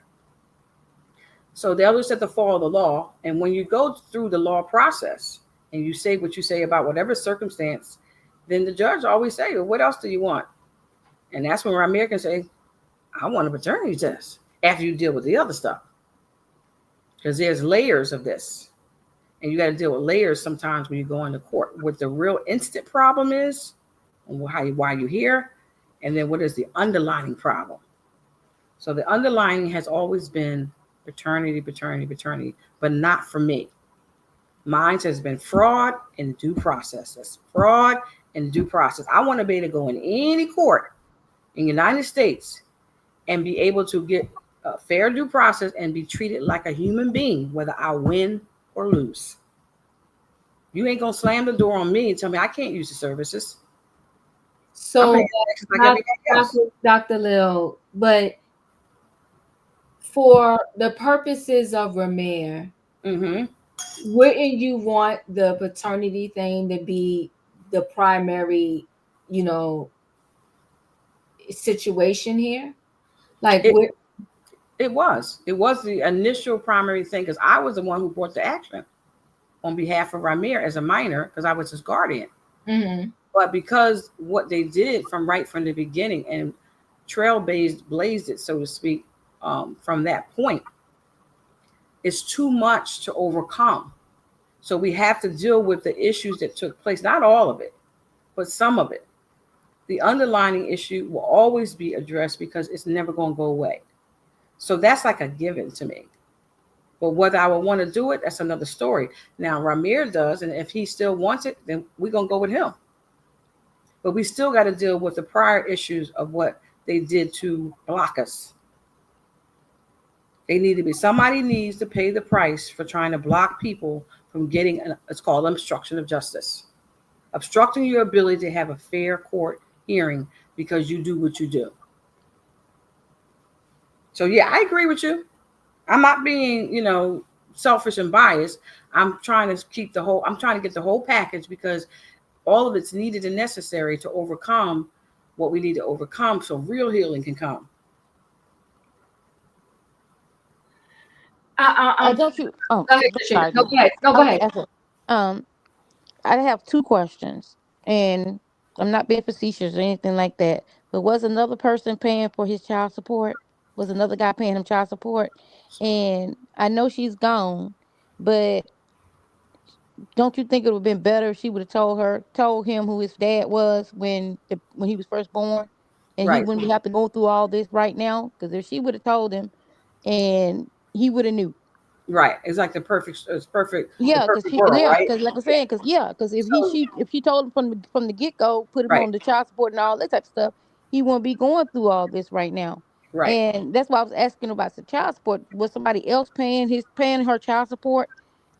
Was she getting child support for somebody else? Right. So both of the person you're referring to is Mr. Robert, and he paid child support for about, I want to say, all but 12 months, and the entire time. He never paid no child support for 17 years because he didn't have a job. And I'm not trying to be funny, but he was a minor when he signed, so that birth certificate was never valid. Then when you fast forward to, I guess, 16 or 17, when we got him off the birth certificate, probably more like 16, it was very easy for the court to disestablish him because, one, he was not in the child's life. He was not doing certain things, like in terms of the support, because he didn't have a job, and they were both minors. So the birth certificate on its face wasn't good. So yeah, Wanda, according to Wanda, she said that Mr. Robert, signed the birth certificate when she told him that he was not the father. But he felt sorry for Wanda while she was in the hospital. She was sedated. She had a hard pregnancy, and the nurse kept coming in saying, "Who's going to sign? Who's going to sign?" So he felt compassion on her and felt sorry because they were in an off and on relationship in the way, so to speak. And he said originally he was going around telling everybody, "It ain't my baby. It ain't my baby." But yet he went to the hospital because Wanda was a very nice girl and said, "It could be mine." And he signed the birth certificate. That's how she said it went down. Nonetheless, materially, when she saw the child was different, she told him, "I don't believe this child's yours." She told him when Ramire was at 3. And somewhere along the line, he said, "Well, just forget about it because the birth certificate was not valid." They told him he could take a test to verify. And Robert declined. He declined to take it because he wanted to get benefits, blah, blah. He said, "Well, this will help us get benefits." I'm just telling you the truth, y'all. That's what she told me. So at the end of the day, that's how that went down. So I asked Wanda, I said, "Well, what took you so long?" She said, "Well, she was in this off and on relationship with Robert, and he was beating her. And she said that she just wasn't herself. And she said when she finally got away, it took her 5 years to get her head together. And she said she had a dream one night and she saw Jesus." That's what she told me. And she said, Jesus said, "Go ahead back, go back. It's not your time." And she said, when she came to, she said, "I got to I gotta get this thing right with my child's father. And then she said she had started to pursue Mr. Carter, which other people verified online when he was 13 and when he was at Rockefeller. So there are some what they call systematic community barriers that people can go through that cause delay. So let's fast forward to the Philadelphia court. She goes into court. She serves both men, and she didn't serve both men. She wrote up for both men. Robert got his, but Carter did not. And then the judge was like, "What is going on here? You already got a man on the birth certificate." So make a long story short, we went back to the judge later and said, you know, what she had been through, because the judge said similar. She said, you can't wait 17 years and to come back and try to change the man. But you can, especially if you were both minors and if the child's under 18. And it was only 16 years. So once we went back to the judge and told her, she was very compassionate. And that's how her journey for Wanda started at the age. And my God, when she started that, it all went crazy. Now, at the time, Carter had not been served, so he didn't know about it. He didn't know about it until I got in the picture, because we sent him what I called a love letter, because that's what God told me. He said, send him a love letter. So me and Wanda wrote a letter up and said, if this child is yours, we want you to introduce him to the world. We want you to do this. And we're doing this for spiritual reasons and for health reasons. And we were. That's how it started, y'all. And his in-house attorneys were nice. Those were good folk back then. And they wanted to resolve the issue and carry it out in the best interest of Rymir. So that was a blessing. He had just got married. So there was some little whatever going on there. But at the end of the day, he was willing. Carter was willing to do the right thing. And somewhere, real quick, he left his heart, we believe, and started thinking with his head. And everything changed. But at the end of the day, there was a lot of different things that happened. I'm sure Wanda wished she would have done something sooner. But sometimes things don't happen that way. It doesn't happen that way. But she said once she saw death, she knew she had to make it right with Ramire. He needed to know why he was rejected by her living on and off boyfriend so that he could know who his father is. That's what she said to me. Well, I'll say this. Listen, I'm not going to sit here and wonder or judge a teenager that had a kid and some decisions were made that were not the best decisions at the time, because there's adults that don't tell their kids that so-and-so ain't your father or this, that, and the other, and certain decisions are made. It's very scary when you're a single person having a baby, whether you're a teenager or adult. So I mean, I guess for me, the good thing is eventually the truth came out before she left this world. So I'm really, my whole thing is not the why of everything that happened, because we're all human and God knows I ain't make everything right decision in my life. So I'm not here to judge her for that. And I've known people that one name was on the birth certificate and somebody else is a father. Like, and you know, I do a lot of trending topic stories. There's a young lady the other day, 3 men was paying child support. So, but my thing with this story, I've been following this story for a while. And like I said, I saw y'all on Tasha K. I've been following this story for a while. And I always think, even when I talk to my own friends, it's like, I always say to them, like, what is the end result? What do you want here? Like, you know, you're fighting this good fight, whether you feel, you know, Jesus spoke to you, God spoke to you, the universe spoke to you, you know, you're fighting this fight, but you have to sit down, and what you said you have to sit down and ask yourself, you know, what is the end result here? What do I want? I'm a believer of, and this is not me saying give up, but I'm a believer of, at the end of the day, everything will come full circle in due time. But again, if you say to me that Ramire is fine and this fight is not exhausting him mentally, physically, and emotionally, especially because I always hear him say he's a father now too. I feel like energy can be better served with him being the best father, because I'm just of the mindset. And again, I'm a leave Jay-Z off to the side for a minute, and I'll just take just regular average people out there. When a parent doesn't want you, that's devastating. They don't want you and they don't want to acknowledge you, and there's not much you can do, even if they're forced to physically say, yes, that is biologically my child. But if I don't want nothing to do with you, I don't want nothing to do with you. And okay, so now you got that information. Good for you. Now what? So the way the story is being explained to me by you, there are so many other moving parts to this that is blocking getting to me simply, and I'm saying me, but I mean like Jay-Z simply doing a paternity test, because it has all of these other building blocks before it. That's going to be a devastating trickle effect for him. And that's why I believe he's saying, no, I'm not doing this. And leave me alone, because he doesn't want to deal with the aftermath of all the other trickle effects that's going to come along with it, right? And this thing has been out in, the social media streets for so long, and people are just honing in on the fact that if it is so that he's Ramir's, father, then they're going to back it up to say, well, his mother was this age when Rymir was conceived, and then it's going to be this whole explosive thing of, she was underage and Jay-Z was with her or whatever. So you're dealing with what I would say a loaded, we say on YouTube, pow here. And that's why I would say to y'all that maybe there needs to be another way to resolve this, where both parties can still live after the resolution comes, if I'm making sense to you. Sometimes, we have to give a little to get a little.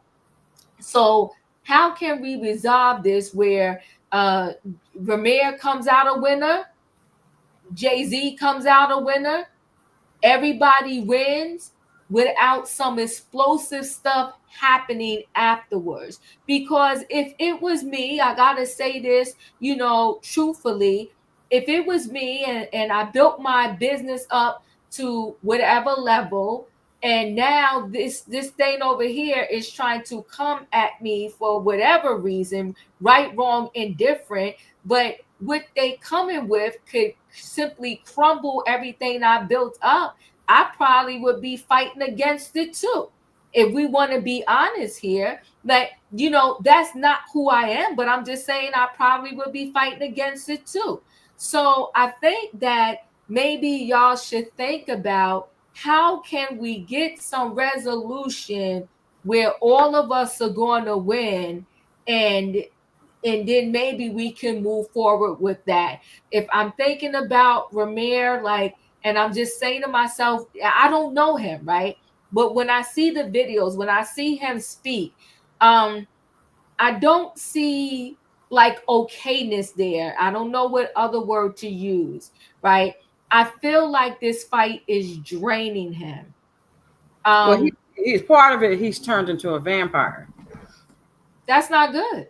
I know. He's always been one. And I told him a few days ago, you better go home and get sleep. He's always excited about life and doesn't want to go to sleep. That's Ramire. You need sleep to live. So he's got, of course, he's got more people around him. But I see what you're saying. And I do notice that too. I get to look in his eyes. But at the end of the day, he has to sleep. You need your sleep. But he's thinking he's going to miss something. So at the end of the day, after a while, it starts to look like you ain't got no sleep. So yeah, so just keep him in your thoughts and prayers. I definitely will, but you don't know me, but but I appreciate you coming through here. But as a background, I'm a nurse. Okay. I did pediatrics when I worked in a hospital, and I from just looking at him, just seeing the videos, I'm just like, this is. I don't know if this fight is worth his health, especially because he said he's a father. Right. His kids need him. So does he want to potentially, well, essentially, he didn't have his father in his life. Right. Does he want the same for his kids? Yeah, so he's living on the edge. He likes living on the edge, and like I said, not sleeping. So that's why he looks a little ragged at times, because if you look at some of his stuff from before, so he just started this so-called trend because he has a job working with troubled youth, and he has to be with them overnight. So that's why when he gets up in the morning, or not really get up in the morning, but up with them all night, he's not even going home to go to sleep because of the way the job's set up. But I told him he has to make himself get some rest because rest is medicine. So yeah, we're working on him with that. And then going traveling for our new legislation, he has to have sleep in order to be alert. But I do hear you. It's important to keep our eyes open. But I wanted to mention too, I forgot about I don't know about said this about Robert paying a little bit of money for child support. He was refunded of that money. And I don't want to say the amount because it's so small amount. So it was not what child support for 17 years. That's an absolute fabrication. It was probably all but 12 months when you add it all up. Because he's never really worked. And they gave him that little bit of money back, just for the record. Yeah, Dr. Lil, I don't personally get stuck on little details like I figured, but there's a lot of that talking out there.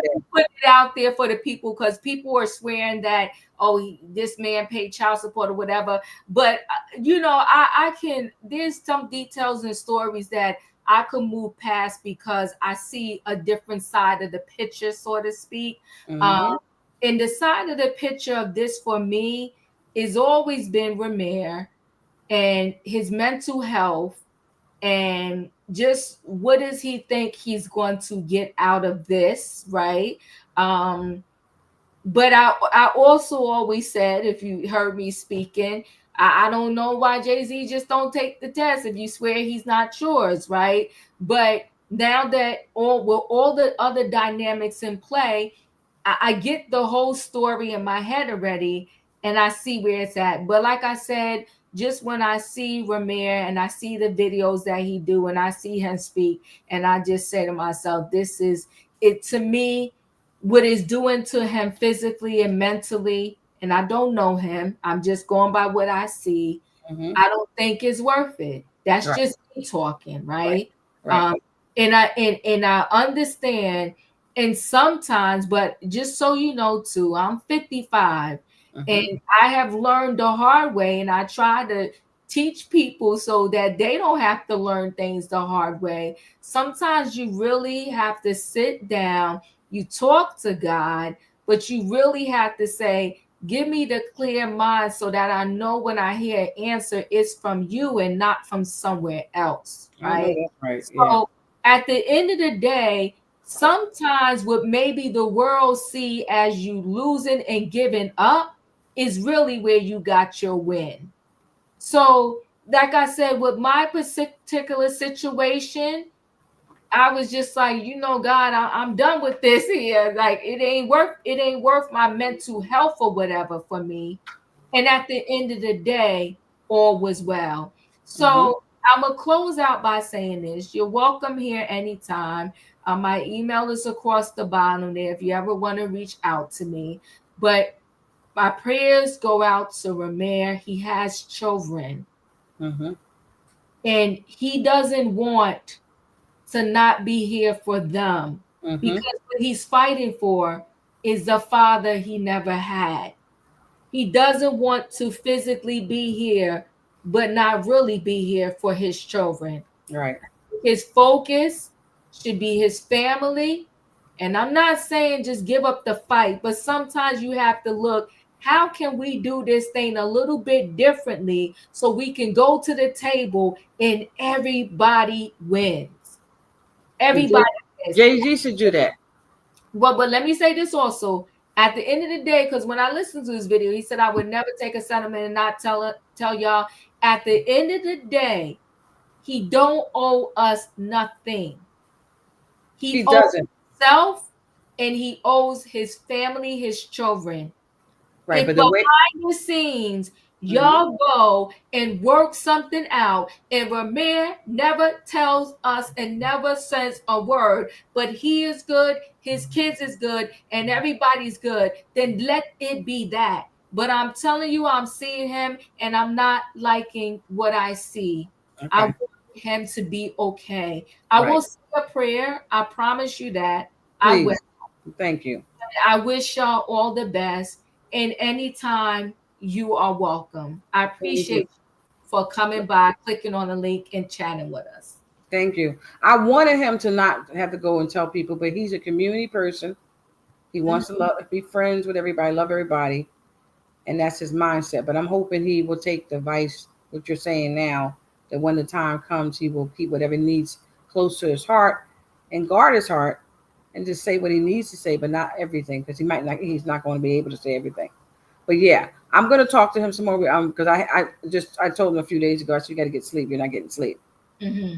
So I had to talk to his aunt. She's like the only one that can really kind of make him do stuff because she's closer to him. But thank you so much. I appreciate it. I just happened to be perusing and saw his name and decided to come and say stuff. Sometimes I don't, but I'll start getting in there typing and all that. And you seem like a very reasonable person. So I said, well, I'll go in here because it ain't going to be too much drama. But thank you so much for thinking about Rymir. We appreciate you. We thank you for Miss Katrina. And we thank God for everybody else in the panel. You're welcome. Yeah, appreciate it. Thank you so much. Take care and have a good night. Okay. Bye-bye. Listen, guys, my sweater is so beat down. Listen, guys, every now and then we got to pivot. The last story, we got the whole week of trending topics. We could talk about it tomorrow, that last story. So I'm going to erase it off of the title there. This is loaded. Is loaded. But my honestly, thank you, Bad Bunny. My prayers is really for Ramire, because I could tell, just see him, just looking at him. I'm just like, this is too much, and it's Diva, I can see that too. Worth the fight. It's not worth the fight to me. It's not worth it. And Jay-Z is gonna fight tooth and nail, because can you imagine the minute? Let's just pretend right now. Pretend the paternity test happens and Jay-Z is the father. The first thing people are going to jump to is the age of the young lady at the time. And it's just going to be so messy. Because see, they could have handled this way out of court. They could have handled this when nobody would have known. If he went to him and told him that my mom said you was my dad, they could have did a DNA test off the screen. You know what I'm saying? She said they did, and they was working at first, and then something turned around. So that lawyer probably told him if he do that, he gonna be counted up on SA charges. They find out that he's the father. That's what I'm thinking. The whole thing is, he found out he the father, and he's messing with an underage girl. He think he's gonna be in trouble. So that's why he's hesitating to take that test. Because really and truly, I believe Jay-Z knows that's his child. I really do. But he's scared to take that test because. Okay, Katrina, hold on. I'm gonna shut it down here because y'all got me 2 hours in. Okay, girl. And 48, don't. I'm gonna close out, but don't get off the line when I close out. But listen, guys. Oh good God. Okay, I just stole my train of thought. But listen, I appreciate y'all being here. Y'all know the routine. If you didn't hit the like button on the way in, hit the like button on the way out. Good night and goodbye, everybody. Choo choo.